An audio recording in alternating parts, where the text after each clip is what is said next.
Bonjour! Dans cette vidéo, on voit une brève introduction au langage VHDL.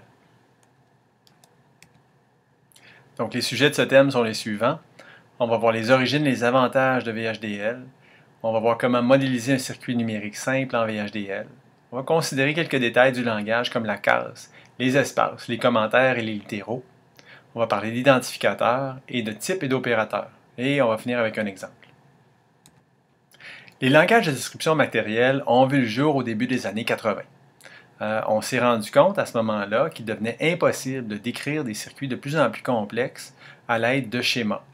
Comme les schémas étaient limités aux circuits les plus simples et on avait de plus en plus de transistors à notre disponibilité, il était difficile de modifier les circuits au fur et à mesure dans le temps. Un simple changement dans une équation booléenne, entre autres, pouvait se répercuter sur une multitude de changements dans un schéma. Il est aussi difficile de paramétrer des schémas, alors qu'il est très facile de paramétrer du code. Donc, les HDL peuvent servir à trois choses. La modélisation de circuits, la description de circuits en vue de leur synthèse, éventuellement leur implémentation, et la documentation de circuits. Donc, les HDL, par rapport au schéma, il permet d'écrire des circuits complexes, des systèmes complets. Il favorise la décomposition en modules. Il facilite l'établissement de spécifications et d'interfaces claires entre les modules et il normalise l'échange d'informations.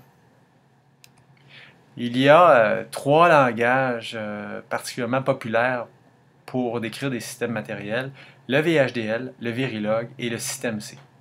Verilog et VHDL étant les deux plus populaires parmi les trois. Verilog ressemble un peu à C, puis VHDL ressemble un peu à ADA. Ça reflète leur historique respectif.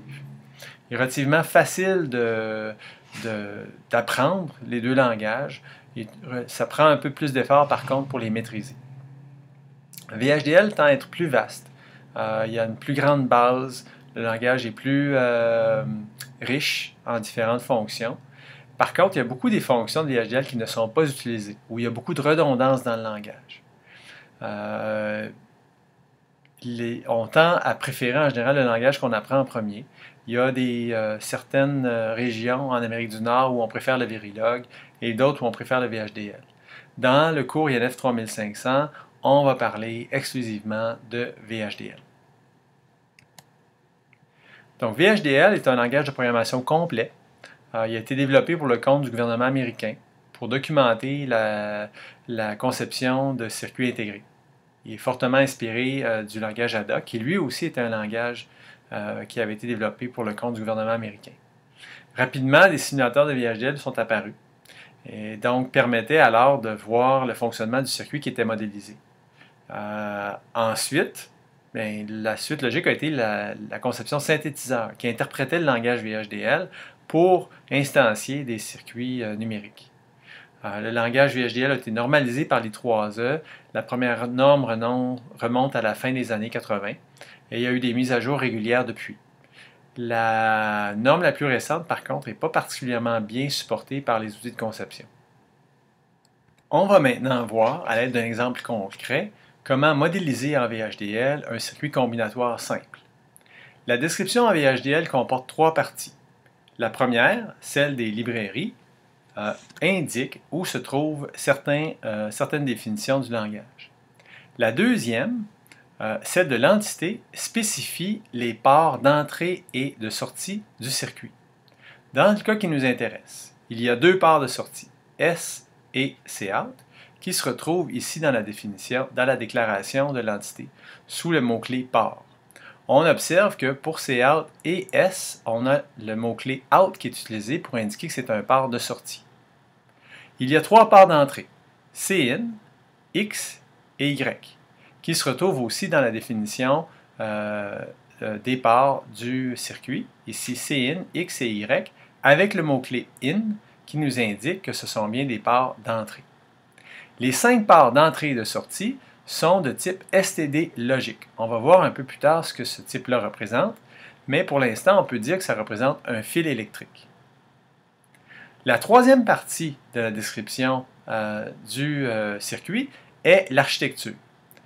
Une entité peut avoir plusieurs architectures, mais toute architecture doit être associée à une entité.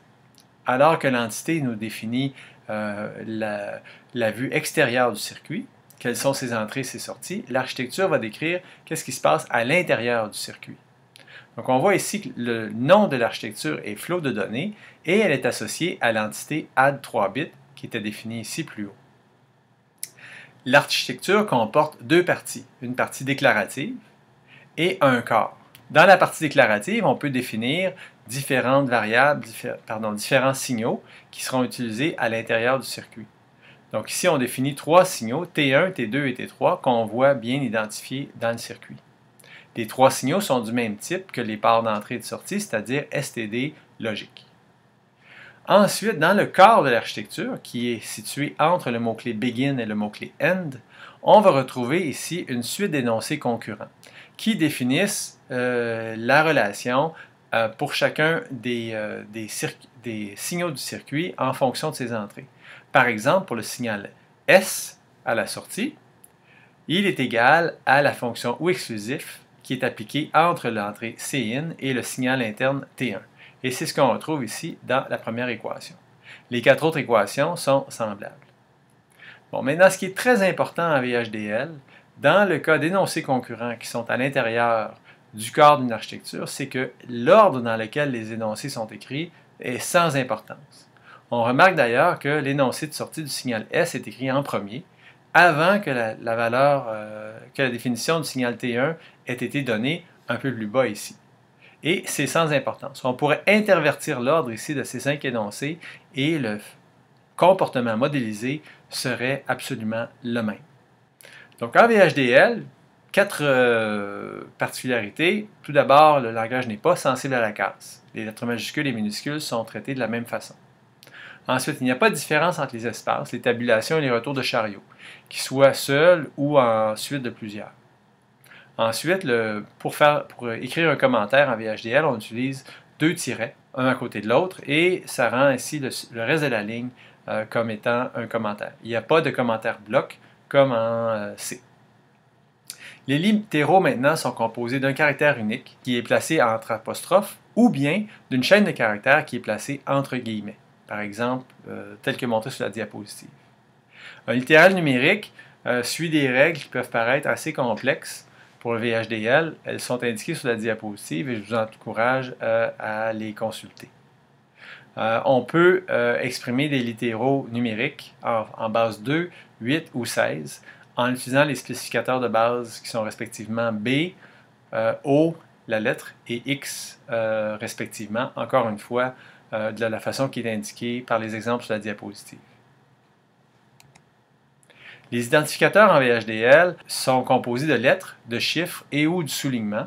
Il y a certaines règles particulières à respecter. Par exemple, le premier caractère doit être une lettre et on ne peut pas utiliser 2 soulignements de suite. Et finalement, bien sûr, un identificateur ne veut pas être l'un des mots réservés du langage. Ici, sur la diapositive, on trouve les mots réservés de VHDL selon la norme 1076-2002. Il y a plusieurs types prédéfinis en VHDL, comme par exemple le type integer et le type real. Il y a aussi des types qui sont définis dans un package spécial, qui est le package I3E STD Logic 1164. Ici, on voit par exemple le type STD Logic qui est défini dans ce package, le type STD Logic Vector. Il y a un autre package très intéressant, Numeric Standard, dans lequel on retrouve la définition entre autres des types unsigned et signed. Donc les différents types, on va voir en détail pendant la session quand les utiliser, lesquels sont avantageux dans certaines situations ou d'autres. On les divise en 2 grandes catégories, les types scalaires et les types composés. En général, un type composé reflète toujours une composition de plusieurs valeurs d'un type scalaire. Par exemple, le type composé bit-vector, qui est un vecteur de bits, est effectivement un vecteur d'objet de type bit. Le type le plus intéressant pour la modélisation de circuits électriques et numériques est en général le type STD logique et son équivalent composé STD logique vecteur. Un fil de type STD logique peut prendre l'une des valeurs suivantes, soit UX01, ZWL, H et tiret qui indique le don't care. On va voir pendant la session les différentes valeurs, qu'est-ce qu'elles veulent dire et pourquoi et quand les utiliser. Il y a plusieurs opérateurs en VHDL, des opérateurs logiques, de relation, de décalage, d'arithmétique et de concaténation. Ils sont montrés sur la diapositive.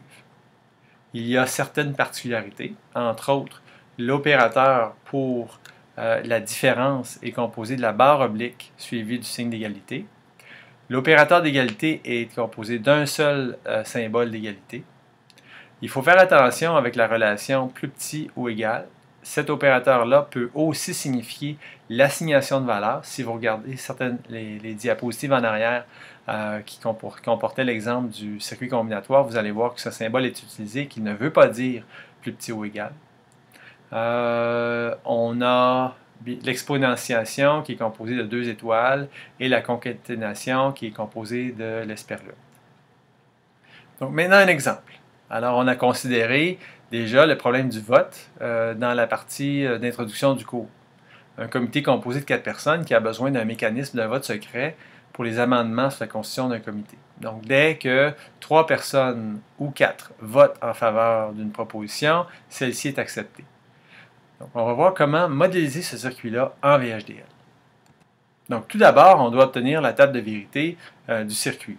Par exemple, ici, on voit bien que quand il y a 3 entrées qui sont à 1, la sortie est à 1 et c'est la même chose pour les 5 différents cas. Donc, on peut modéliser cette table de vérité-là assez facilement en VHDL. Tout d'abord, on a besoin d'une entité qui définit les entrées et les sorties du circuit.